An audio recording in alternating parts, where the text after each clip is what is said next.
Olá, meu nome é Lucas Arruda, eu sou estudante de Arquitetura e Urbanismo na UFOP e já vou estar ensinando como fazer um levantamento arquitetônico. O primeiro passo para fazer é fazer um croquis do terreno que você vai estar medindo, um croquis geral, contendo todos os ambientes. Depois, em outras folhas, você faz um croquis detalhado para cada ambiente. Por exemplo, se a sala tem 3 quartos, uma sala, uma cozinha, você faz um croquis grandão contendo tudo, e depois um croquis para cada ambiente para você poder anotar as medidas e deixar o croquis geral limpo. Aí na folha de cada ambiente você nota todos os lados e todas as diagonais, porque as diagonais são necessárias para você desenhar depois. Só tendo a medida dos lados vai ser difícil desenhar, vai ser impossível, na verdade, né? Não vai ter precisão. Também deve ser anotado os detalhes importantes, que é as portas, janelas e onde tem as saídas de água, os encanamentos. Outra coisa importante é que as medidas não devem ser quebradas, como está aqui no exemplo errado, medida de cada trecho. As coisas devem ser contínuas para assim diminuir a margem de erro. Você coloca um zero e vai da distância daquele ponto até o zero. E não a distância de uma até o ponto anterior, não. É sempre do zero. Aí, por convenção, nós medimos sempre no sentido horário, que é o sentido do reloginho mesmo. Aí a gente tem que medir a espessura das paredes também, porque às vezes a externa é mais grossa, a interna é mais fina, tem que medir todas as paredes. E trancar um ambiente com o seguinte, para que eles não fiquem flutuando. Tipo, se da sala o próximo ambiente é a cozinha, você tem que medir um ponto da sala para poder começar a medir a cozinha, para na hora de você desenhar no AutoCAD não ficar perdido nos ambientes. Aí como a gente é humano, né, provavelmente vai haver erros nas nossas medições, aí, que a gente só vai perceber na hora de passar para o CAD. Então a gente pode levar um notebook lá e passar para o CAD na hora. Assim a gente já confere na hora para não ter que correr o risco de voltar no local depois. Também tem outra solução mais prática, mais fácil de carregar, que é um aplicativo novo que chama Precisão do LevArc. Você digita os valores dos lados das medidas e ele dá na hora a precisão de quanto foi o erro das suas medições.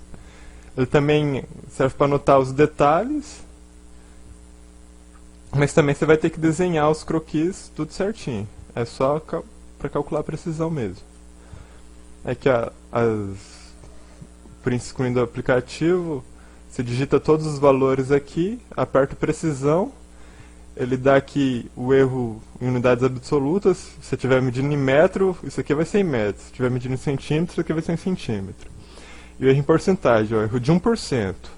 É erro pequeno, né? É um erro aceitável, dependendo para que você estiver fazendo. Aí a agendinha, se você apertar os salvos, mostra os ambientes que você já salvou. Aí com todos os dados em mãos, é hora de passar para o AutoCAD. O método é baseado na triangulação dos ambientes, e você tem que dar preferência para medir os lados, que geralmente são mais precisos para passar por causa do que as diagonais, que as diagonais geralmente tem mais erro mesmo. Então, a gente também desenha no sentido horário para ficar mais organizado. A gente primeiro desenha o lado A, né, imaginando o retângulo, desenha o lado A. Aí depois a gente faz uma circunferência do lado direito, com um raio diagonal E, e uma do lado esquerdo com o raio lado B. Aí nesse ponto aqui, que eles intersectam a circunferência, a gente traça o lado B. Perceba que vai estar certo, porque esse círculo todo tem lado B, então qualquer ponto aqui seria o lado B. E aqui vai ser o cruzamento da diagonal, então por isso que no cruzamento, na intersecção dessas duas circunferências, que vai ser o lado B. Porque daqui até aqui vai ser a diagonal E, e daqui até aqui vai ser o lado B, onde eles se encontram. Depois a gente faz uma circunferência de raio lado C, aqui partindo de B, e outra com lado D, aqui partindo da ponta do A. E novamente, nessa intersecção, a gente traça o lado C e o lado D. Pronto. Então, como a gente viu, a gente usou todas as medidas, menos a diagonal F, né? Que ela vai ser usada para conferir todas as medidas. Aí a gente desenha lá no CAD a diagonal F e compara o tanto que ela está passando, o tanto que ela está faltando para chegar naquele ponto aqui. A gente desenharia o F aqui, aí ver se ele está chegando ou se está faltando. Aí a gente compararia se o levantamento está certo ou se está errado a precisão. No caso, está usando o aplicativo, ele já teria informado esse erro na hora, sim, instantaneamente, poupando seu tempo de ter que ficar conferindo no AutoCAD. Aí depois vai desenhando os outros ambientes seguindo os mesmos passos. Aí, é melhor desenhar cada ambiente separadamente e depois usar as ferramentas do CAD de rotação para encaixar, porque se desenhar tudo junto pode embaralhar um pouquinho na hora de desenhar os círculos, apagar o que não devia. Então é melhor desenhar cada ambiente separado e depois usa as ferramentas do CAD para encaixar no outro. Agora, se o ambiente não for um retangular, né, se for tipo em L, em T, sei lá, o princípio é o mesmo. Você pensa a figura como uma união de vários retângulos e triângulos. Se for triângulo, não tem como conferir o erro. Então você tenta dividir o máximo em retângulos e que se sobrar um triângulo não tem problema não. Aí depois você usa as diagonais que não foram usadas para conferir as medidas.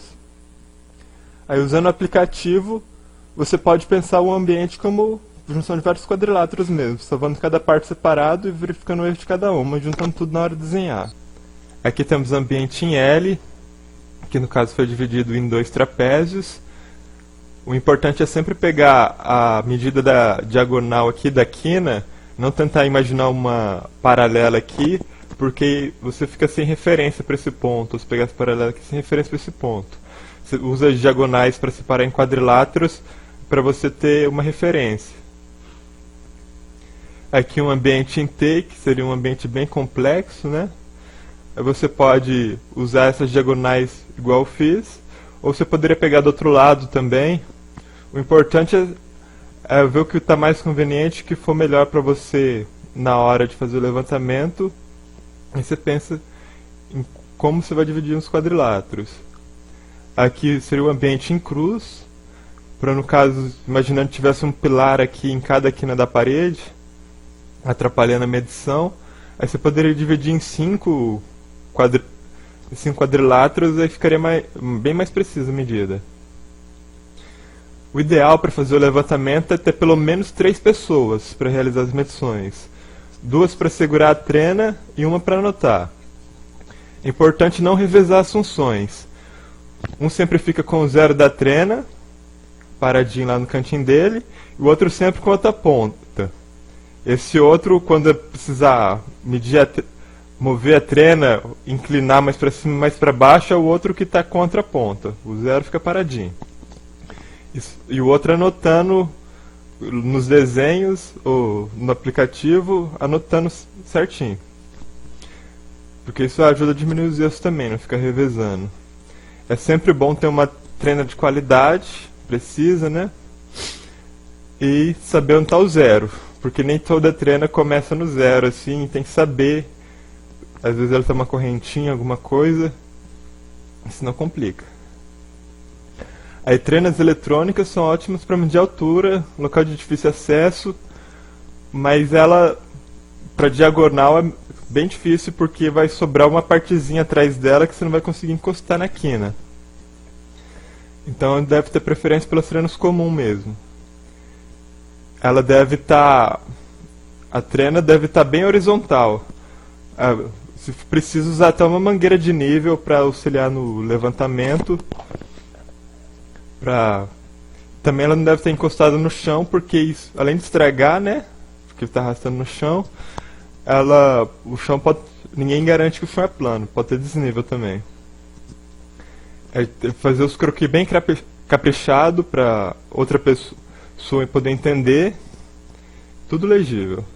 Para quando, se você poder entregar para outra pessoa e outra pessoa poder desenhar, poder entender tudo sem ninguém ter que explicar para ela. Porque às vezes porque às vezes não é você que vai passar para o AutoCAD, é outra pessoa. As referências, né? O tutorial foi feito com base em instrumentos da professora Fernanda Alves de Brito Bueno, que é professora da UFOP, que é ela que ministrou um curso de levantamento para todo mundo da Arqui Júnior Projetos e Consultorias, que é a empresa júnior de arquitetura da UFOP, do qual faço parte, que é por isso que eu sei fazer esse levantamento mesmo estando ainda no 4º período. O programa da Autodesk, né, que é o AutoCAD, que eu imagino que todo mundo deve usar, ou pelo menos conhecer. E o aplicativo Precisão do LeveArc, que é um aplicativo que vai medir a precisão na hora do levantamento, que vai auxiliar muito vocês, quem for usar. Muito obrigado, pessoal. É isso. Até a próxima.